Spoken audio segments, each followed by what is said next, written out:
விஜய்க்கும் கட்சிக்கும் சம்மந்தம் இல்லை தெரியுமில்ல. விஜய்க்கும் ஜனநாயகன் படத்துக்கும் சம்மந்தம் இல்லை தெரியுமா. எனக்கு என்ன ஆகுது, எனக்கு சம்பளம் வந்துச்சு எக்கேடு கட்டு போகும். இப்படிப்பட்ட மைண்ட் செட் உள்ள ஆளு கட்சியும் அதே மாதிரி தான் அணுகுறாரு. ஜனங்க எப்படி பார்ப்பாங்கன்னா, இவருக்கு அந்த ஆளுமை இருக்கான்னு பார்ப்பாங்க. அதில் எங்கே இவர் அடி வாங்குறாருன்னா, கரூர் சம்பவத்துக்கு பிறகு இவர் மேலே ஜனங்களுக்கு ஒரு மரியாதை குறையுது. ஒரு தைரியமான ஆள் கிடையாது. தனக்கு பிரச்சனை வந்தாலும் பேச முடியும். இன்னைக்கு உங்களுக்கு ஒரு கூட்டமே நடத்த தெரியல. யாருக்காக நாம் வாழ்கிறோம் தளபதி அப்படின்னு அவனுக்கு அவரை பார்க்கணுன்னு ஆசை, அவ்வளோ பேர். நீ பந்தா பண்ணிக்கிட்டு கும்பலை சேர்த்துக்கிட்டு இந்த விருப்ப மனுன்னு ஒரு புது கான்செப்டை உருவாக்கிட்டு எந்த பைத்தியகாரம் கூட பண்ண மாட்டான். விஜயை ஒன்றும் இல்லாமல் ஆத்துறாங்க. விஜய்க்கு எது நடந்தாலும் இது கிடையாது. பல்லக்கு ரெடி பண்ணி மேலே உட்கார வச்சு தீன் போனோம், அவ்வளோதான்.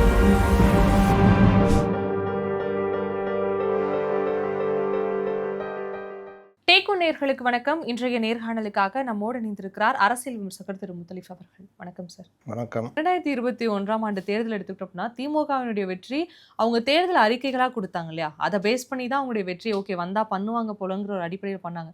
ஆனால் ஆட்சியினுடைய முடிவில் பார்க்கும்பொழுது மக்கள் மிகப்பெரிய அதிருப்தியில் இருக்காங்க.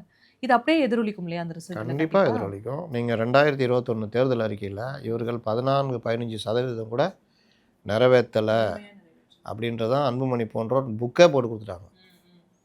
இவங்க அவ்வளோதான். உரிமை தொகை கூட தகுதி உள்ளவருக்குன்னு 3வது வருஷத்தில் சொல்கிறாங்க. அதுக்கப்புறம் கொஞ்சம் பிரச்சனை ஆனோன்னா இன்னும் ஒரு 10 லட்சம் பேர் 15 லட்சம் பேர் சேர்த்துக்கிட்டாங்க, அவ்வளோதான். ஆனால் 2.25 கோடி பேருக்கு கொடுத்தாங்களான்னா கொடுக்கல. அதுவே மீதி வாங்காதவர்கள் எவ்வளோ கோபம் இருக்குன்னு தெரியும். சிலிண்டருக்கு 100 ரூபா அப்படின்னா ஒரு குடும்பம் ஒரு வருஷத்துக்கு 6 சிலிண்டர் யூஸ் பண்ணால் பெரிய விஷயம். சராசரி 9, 3, 4 இப்படிலாம் கணக்கு போட்டால் சராசரி 6 சிலிண்டருக்கு 100 ரூபா கொடுக்குறீங்கன்னா 50 ரூபா ஒரு மாதத்துக்கு செலவு பண்ணுறீங்க ஒரு குடும்பத்துக்குன்னு அர்த்தம். 50 ரூபா 2.25 கோடி குடும்பத்துக்குன்னா 2.25 கோடி கூட இருக்காது. சிலிண்டர் யூஸ் பண்ணுற குடும்பம் ரொம்ப கம்மியாக இருக்கும். இன்றைக்கும் பம்பு ஸ்டவ்வு இதை வச்சுருக்கவங்க தான் இருக்காங்க. அப்போது அந்த இது கூட செலவழிக்க இவர்கள் தயாராக இல்லை. இவர் 4 சிலிண்டர்னா இந்த 3 சிலிண்டர்னு அறிவிச்சிட்டாரு. இது பெருசாக ரீச் ஆகுது. இதை அவங்க பெரிய பிரச்சாரமாக கொண்டு போகணும். இப்போ இவர்கள் நாங்கள் 4 சிலிண்டர் கொடுக்குறோம், அவங்க என்ன 3 கொடுக்குறதுன்னா, நீங்கள் 100 ரூபா சிலிண்டருக்கே கொடுக்கல, நீங்கள் 4 சிலிண்டராக கொடுக்க போகிறீங்கன்னு கேள்வி வரும். 2000 ரூபா உரிமை தொகை தர்றேன்னு இவர் அறிவித்தார். இப்போ இங்கே நானும் 2000 ரூபா தரேன்னா, ஆமாம் நீங்கள் கொடுத்தது எங்களுக்கு தெரியாதான்ற கேள்வி வரும். கல்வி கடன் ரத்துன்றார் இவர். நாங்களும் ரத்து பண்ணுவோன்னா 5 வருஷமாக நீங்கள் ரத்து பண்ணதை நாங்கள் தான் பார்த்தோமேன்ற கேள்வி வரும். ஏன்னா பண்ணலை. லேப்டாப்பு நான் ஸ்கூல் பசங்க கொடுப்பேன்னு இவர் சொல்கிறாரு. நாங்களும் கொடுப்போன்னா நீங்கள் எங்கே கொடுத்தீங்க? கடைசி வருஷம் அதுவும் 3rd இயர் பாய்ஸ் கொடுத்தீங்க. அதான் இவங்க வந்தப்போ கொடுத்துருந்தா அவன் 3rd இயராக இருப்பான் ஆட்சி முடியும் போது. அந்த கணக்கு போட்டு கொடுக்குறாங்க. அப்போ +2 மாணவர்கள் அவர்களுக்கு தான் கொடுக்கணும். அவங்க தான் இதை பயன்படுத்தி அடுத்த கட்டத்துக்கு வரணும். இன்னொன்று விளம்பர மாடல் ஃபுல்லாக விளம்பரம் பண்ணுறாங்க. இது பண்ணிட்டோம், அது பண்ணுறோம், இது பண்ணுறோம், எதுவுமே ஒட்ட மாட்டேங்குது மக்கள்கிட்ட.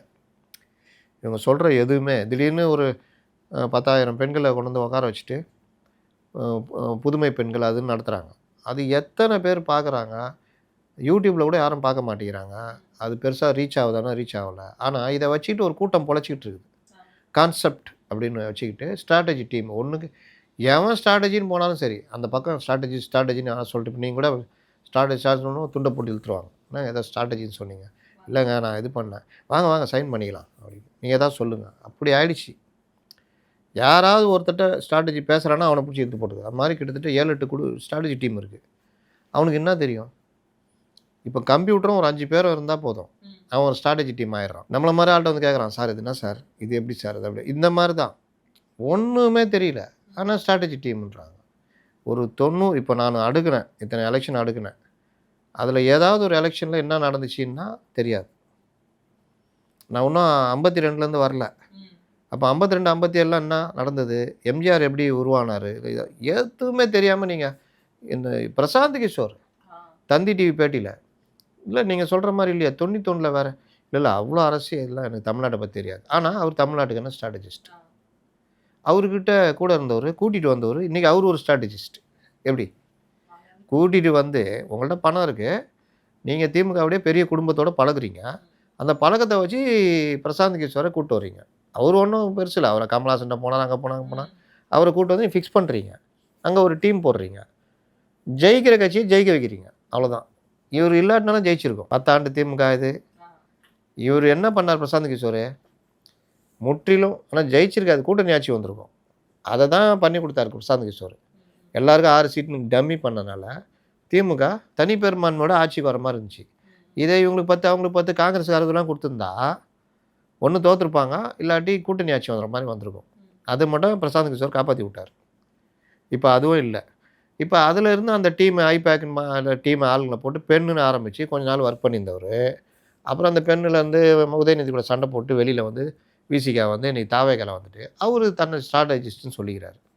அவர் உண்மையிலே ஸ்ட்ராட்டஜிஸ்ட்னா, விஜய் நீங்கள் இப்படி பண்ணுறது சரியில்லை, கட்சியை அடுத்த லெவல் கொண்டு போனோன்னா என்டிஏ கூட நம்ம போகணும், நம்ம ஏடிஎம் கூட தான் இருக்கிறோம். இவர் திருமாவளவன் கேட்டப்போ நேற்று ஆளு சார் அவர் சொல்கிறாரு, நாங்கள் வந்து இது பண்ணப்போ கலைஞர் கேட்டார், நீங்கள் யார் கூட கூட்டணி? எங்களோட. நான் யார் கூட கூட்டணி? பிஜேபி கூட. அது நான். நீங்கள் ஏன் கூட கூட்டணி அப்படின்னு சொன்னார் கலைஞர். சேம் அதே தான். ஏடிஎம் யார் கூட கூட்டணி? பிஜேபி கூட. மாறுபட்ட கருத்து இருக்குது. நாங்கள் ஏடிஎம் கூட கூட்டணி. எங்களுடைய லட்சியம் என்ன? திமுக வீட்டுக்கு அனுப்பணும். அதுக்காக நாங்கள் எங்களுடைய முதல்வர் கனவை தள்ளி வச்சுட்டு வரோம். எனக்கு வயசு இருக்குது, எப்போ வேணாலும் நான் வருவேன். இந்த எலெக்ஷன்னா அடுத்த எலெக்ஷன் நான் வருவேன், நிற்பேன் அப்படின்னு விஜய் இறங்கி இருக்கணும். இதான் பண்ணணும். அப்படின்னா ப்ராக்டிஸ் கிடைக்கும் அந்த இளைஞர்களுக்கு, ப்ராக்டிஸ். இன்றைக்கி உங்களுக்கு ஒரு கூட்டமே நடத்த தெரியலையே. யாருக்காக நாம் வாழ்கிறோம் தளபதி அப்படின்றான்.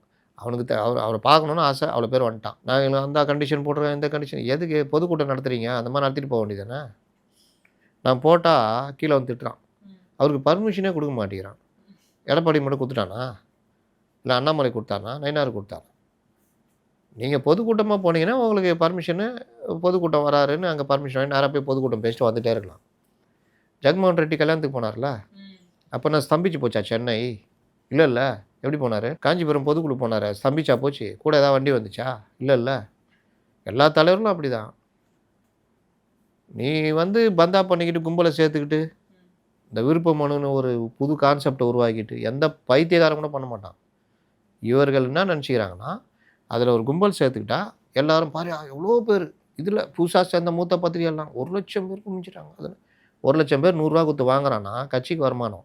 மிகைப்படுத்தி பேசி தன்னை பிரபலப்படுத்திக்கிறாங்கல்ல. அதுதான் மிகைப்படுத்துறது, டிமாண்ட் பண்ணிக்கிறது, கண்டதை இது பண்ணுறது. பொதுமக்களுடைய வெறுப்பை சம்பாதிச்சாலும் பரவாயில்ல, நான் அங்கே கும்பலை சேர்ப்பேன். அதன் மூலிமா தான் ரொம்ப சிம்பிளுங்க. புஷி மாதிரி ஆளை வச்சுட்டு என்ன பண்ண முடியும்? விருப்ப மனுன்னு எதுக்குங்க அமௌண்ட்டு ஃபிக்ஸ் பண்ணுறாங்க? 10,000 ரூபா, 15,000, 20,000, 50 எதுக்குங்க?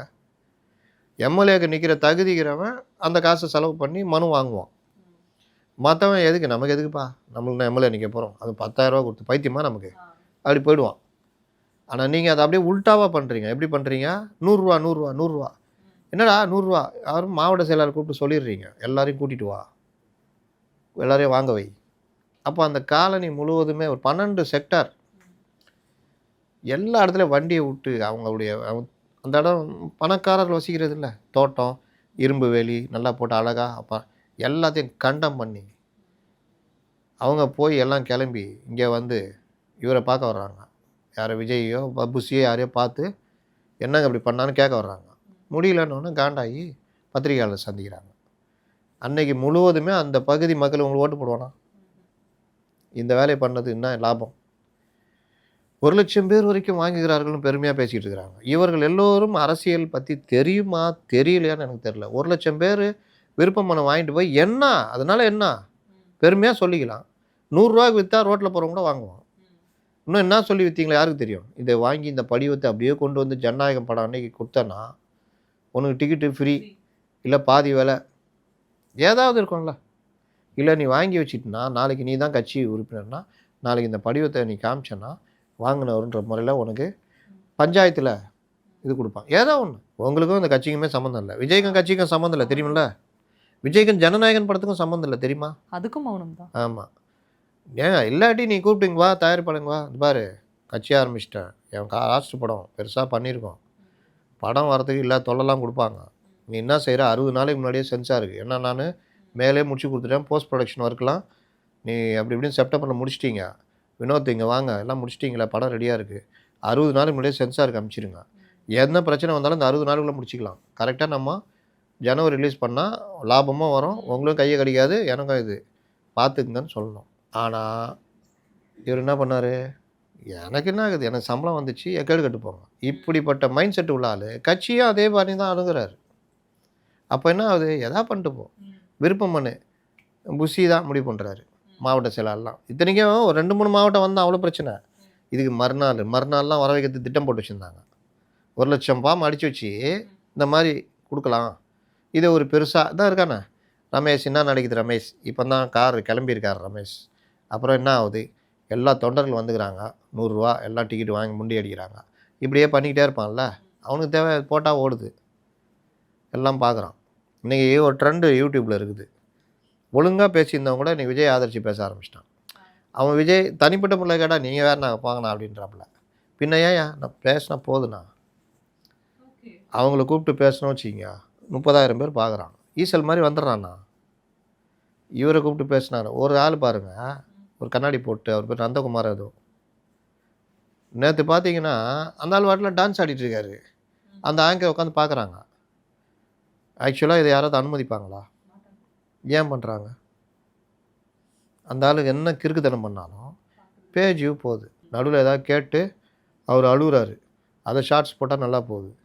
அப்போது இந்த கிறுக்குத்தனம் பண்ணுறவங்களாம் இந்த உலகத்தில் அதுக்கு ஒரு வாய்ப்பு. அதுக்கு பெஸ்ட்டு உதாரணம் 2ஆம் சிவாஜி வாட்டர் மிலான் ஸ்டார் தான். அவர் தன்னையே 2ஆம் சிவாஜின்னு சொல்லிட்டாப்புல. நான் தான் சிவாஜி, என்னை வந்து அங்கீகரிக்கவே மாட்டேங்கிறீங்கன்றாப்புல. ஒரு மனிதர் கூட பழகக்கூட ஒரு இது இல்லாத ஒரு மனிதர். பிக்பாஸ் வந்து ஒரு உளவியல் சார்ந்த ஒரு இது. அங்கே கூட இவர் ஒரு சக மனிதர்கிட்ட கூட நெருப்பாக பழக முடியாத ஒரு நபர். ஆனால் அவரை கூப்பிட்டு வச்சு கிண்டல் பண்ணுறதோ இல்லை அவர் வெறுப்பேற்றி பேசி எடுக்கிறது, இதில் பேஜ் வருதுன்னு. இன்றைக்கி அந்த மாதிரி இந்த இவர்களுடைய கூட்டத்தை நிறைஞ்சது தான் தாவேக்கா பற்றி எது பேசினாலும் போகணுன்னா தன்னுடைய நிறுவனத்தையே விற்றுட்டு அங்கேயே ஒருத்தர் சேர்ந்துட்டார். அவர் வருமானம் தான் குறிக்கோள்.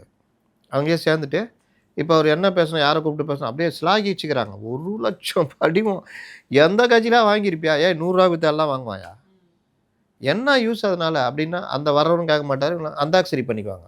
அதில் பாருங்கள் தோழர், இது வந்து இப்படி தோழர் அப்படி தோழர், அவர் வந்துட்டாருன்னா அன்றைக்கி இதுக்கு 50 வருஷம் அரசியல்வாதியும் பலியாகிறார். அவர் பேசுனா இந்தியாவையே திரும்பி பார்க்கும். NDTV காரண்ட போய் கேட்டால் சொல்லுவான், இந்த மாதிரி ஒரு ஆளை நான் பார்த்ததே இல்லைங்க. ஏங்க இன்டர்வியூக்குன்னு வர சொல்லிட்டு கேமராவை எடுத்துறியா? ஏங்க கேமரா இல்லாமல் இன்டர்வியூ பண்ண எவங்க நம்புவான்? வேணா குரூப் போட்டோ போட்டுக்கோ. என்னையா இது, என் வாழ்க்கையிலேயே பார்க்கலையான்னு வச்சுருக்கோம். ஃபேன் பாய்ன்னு போனலாம் அன்றைக்கி பார்த்துருப்பான், இது டம்மி பீஸுடா இது அப்படின்னு.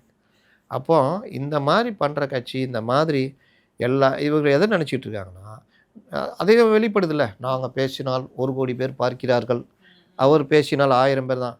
அவருக்கு 1000 இல்லை, அவருக்கு 1,00,000 10,00,000 ஓட்டு விழும் ஸ்டாலினுக்கு. அதற்கான செட்டப் அந்த கட்சியில் இருக்குது. அவன் பார்க்குறான், அவன் ஜனங்க பார்ப்பான், கட்சிக்காரனே பார்க்க மாட்டான். தலைவர் எப்பவுமே தானே பண்ணுவார் அப்படின்ட்டு. ஆனால் தேர்தல்னு வந்துட்டு அவன் இறங்கி வேலை செய்வான்ல, ஜனங்கள்கிட்ட ஓட்டு வாங்குவான். உதயசூரியன் ஓட்டு போகிற ஜனங்க இருக்காங்களா இல்லையா? எடப்பாடி நீங்கள் வந்து எடப்பாடி எங்கள் தலைவர் மாதிரி இருக்கிறாரா, எங்கள் தலைவர் எப்படி ஸ்மார்ட் ஆகிறார் பாருன்னா ஓகே.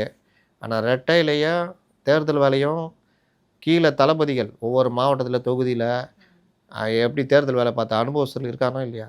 உன்ட்ட யார் இருக்கா? எங்களுக்கு வந்து 10 கோடி பேர் பார்த்துக்கிட்டோம். என்ன இப்போ தேர்தலில் அதை எப்படி நீங்கள் ஓட்டாக மாற்ற முடியும்? ஒருத்தர் 1.5 மில்லியனா 15 மில்லியனான்னு ஞாபகம் இல்லை ஃபாலோவர்ஸ் வச்சுருந்தார் இதில் இன்ஸ்டாவில். நான் தேர்தலில் போட்டியிட போகிறேன்னா, போட்டியிடுங்க, வேறு லெவல்ட்டாங்க, அது இதுன்ட்டாங்க. அவர் போட்டி போட்டார். கடைசியில் அவர் தேர்தலில் நிற்கும் பொழுது அவருக்கு அந்த தொகுதியில் விழுந்த ஓட்டு 100. இவர் பேசினார்ல 10 கோடி கிட்ட ஒன்று, அப்போ நான் போட்டு விட்டேன் ட்விட்டர்லேயே. ராசா இதுதான் உண்மை, இதான் கள நிலவரம். டிடிவி வாசன் தேர்தலில் என்ன ஜெயிக்க முடியுமா? ஆனால் அவர் ஒரு இடத்துக்கு வரேன்னு சொன்னார்னா எப்படி கூட்டம் வரும்? விஜயோட கூட்டம் ஜாஸ்தி வரும். ஆனால் டிடிவி வாசன் சினிமாவில் நடித்தா ஓடிச்சா படம்? இதாங்க யதார்த்தம்.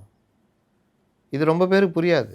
வர்ற கூட்டம்லாம் பெரிய இது. தேர்தல் நெருங்கும் சூழல்ல 2 கட்சிகளும் மாத்தி பிரதான கட்சிகளா இருக்க எல்லா கட்சிகளும் நாங்க இதுதான் பண்ண போறோம்னு சொல்லி தேர்தல் வாக்குறுதி கொடுக்குறாங்க. ஏன்னா மக்களுடைய மனசுல ஒரு நம்பிக்கை வர்றதுக்கு இது முக்கிய ஒரு விஷயமா இருக்கு. ஆனா தாவேக்கா வந்து ஆரம்பிச்ச நாள்ல இருந்து போட்டியே எங்களுக்கு தான், இருமுனை போட்டி, அது இதுன்னு ஆவுன்னு பேசினவங்க எங்க போனாங்கன்னே தெரியல. மாசத்துக்கு ஒரு முறை வர்றது, ஒரு கூட்டம், 4 சினிமா வசனம் போடுறது. இப்படியே இருந்தா தேர்தலில் களப்பணிங்கிறது ஒரு கேள்விக்குறியாவே இருக்குன்ற ஒரு நினைப்பே இல்லையா? இதை தான் நான் பலகீனன்றேன், இந்த கட்சியுடைய பலகீனம். இதை சுட்டி காமிக்கிறவங்க மேலே பாயிறாங்க, இணைய கூலிகளை வச்சு அடிக்கிறாங்க. 2வது மூத்த செய்தியாளர்னு சில பேர் அடிப்படை ஒரு யதார்த்த நிலைமை புரியாமல் அவங்க லாப நோக்கத்துக்கு இவர்களை போய் ஆதரிச்சிட்டு இருக்கிறாங்க. அப்போ இந்த இதெல்லாம் எப்படின்னா பார்க்குறாங்கன்னா, இவ்வளோ ஜனம் வருது, இதெல்லாம் வந்து ஓட்டா மாறும், இதெல்லாம் ஜனங்க எப்படி பார்ப்பாங்கன்னா, இவருக்கு அந்த ஆளுமை இருக்கான்னு பார்ப்பாங்க. அதில் எங்கே இவர் அடி வாங்குறாருன்னா, கரூர் சம்பவத்துக்கு பிறகு இவர் மேலே ஜனங்களுக்கு ஒரு மரியாதை குறையுது. இவர் ஒரு தைரியமான ஆள் கிடையாது. தனக்கு பிரச்சனை வந்தாலும் பேச மாட்டார். இந்த ஜனநாயகன் படம் வந்து எந்த பிரச்சனைக்கும் வராதவர் எப்படி மக்களுக்காக வந்து நிற்பார்? இதெல்லாம் அதிமுக பெரிய பிரச்சார இயக்கமாக கொண்டு போவாங்க. ஏன்னா இவ்வளோ நாள் கூட்டணிக்குள்ளே வருவார்ன்றதுனால அடிக்காமல் விட்டுருந்தாங்க. இனி அவர்கள் அதை கொண்டு போவாங்க. திமுக வந்து இவரை தொட்டால் நமக்கு பிரச்சனைன்னு தொடாமல் இருக்குது. இன்னொன்று திமுக இவர்களை பயன்படுத்துது. கமலஹாசன் மாதிரி கிட்டத்தட்ட இவர்களையும் பயன்படுத்த ஆரம்பிச்சிட்டாங்க. அதனால் திமுக வந்து ஒரு பிரில்லியன்ட் கேம் விளையாடிட்டு இருக்கிறாங்க. நீங்கள் அவங்களே அடிங்க, 2 பேரும் நீங்கள் அடிங்கன்ற மாதிரி. இது எல்லாமே எங்கே எதிரொலிக்கும்னா, தேர்தல் நடைமுறை வரும்பொழுது விஜயுடைய பலகீனங்கள் ஒவ்வொன்றா வெளிப்படும். கூட்டத்தை ஃபிக்ஸ் பண்ணிட்டு வரமாட்டார். அவர் தேர்தலில் நிற்கிறேன்னா நான் நிற்க மாட்டேன்னு சொல்லுவார். இல்லாட்டி 2 தொகுதி நிற்பார். எந்த தொகுதிக்கும் பிரச்சாரத்துக்கு போக மாட்டார். இந்த ஒரு இடத்துல ஏற்பாடு பண்ணி இங்கெல்லாம் போகணுன்றதுல போக மாட்டார். இப்போ இந்த மாதிரி எல்லாம் பலகீனங்கள். அப்புறம் தேர்தல் பிரச்சாரத்தில் இவர்கள் பேசுகிறது ட்ரால் செய்யப்படும். கண்டபடி பேசுவாங்க. என் குடும்பங்க எது நேற்று சொல்கிறார்ல, இது எங்கள் குடும்பங்க, கரூர் இது. அப்போ விக்கிரவாண்டிலேருந்து கரூர் வரைக்கும் செத்தானே, அவன்லாம் யார் குடும்பம்? உங்கள் கட்சிக்காரன் தானே செத்தான். முதல்ல ஆதவ அர்ஜுனா கட்சியே கிடையாது இது. அப்போல்லாம் இவர் இருந்தார் இல்லை. அப்போ விஜய் அதை பற்றி கவலை பண்ணுமானவா? புஷி ஆனந்த் கவலை பண்ணு. இன்றைக்கி புஷி ஆனந்த் பின்னாடி அவர் சொன்னதெல்லாம் கேட்டு ஓடுறாங்களே அந்த இளைஞர்களை, தொண்டர்களை, அந்த நிர்வாகிகளை பார்த்து கேட்குறேன். இதற்கு முன்னாடி இந்த மாதிரி வந்த ஆக்சிடெண்ட்டில் இறந்து போன நிர்வாகிகளை புஷி ஆனந்தோ விஜயோ கண்டுக்கிட்டாரா? இதுதான் இந்த கட்சியுடைய பிரச்சனை. மற்ற கட்சியில் கூட அது இருக்காது. அதனால் ஒரு கட்சிக்குரிய நடைமுறை இவர்கிட்ட இல்லை. இதுதான் பிரச்சனை. தேர்தலில் அது நடக்கும். ரொம்ப நன்றி சார். இவ்வளோ நேரம் அரசியல் தொடர்பான உங்களுடைய அத்தனை கருத்துக்களையும் என்னோட பகிர்ந்துருக்கீங்க. நன்றி சார். நன்றி.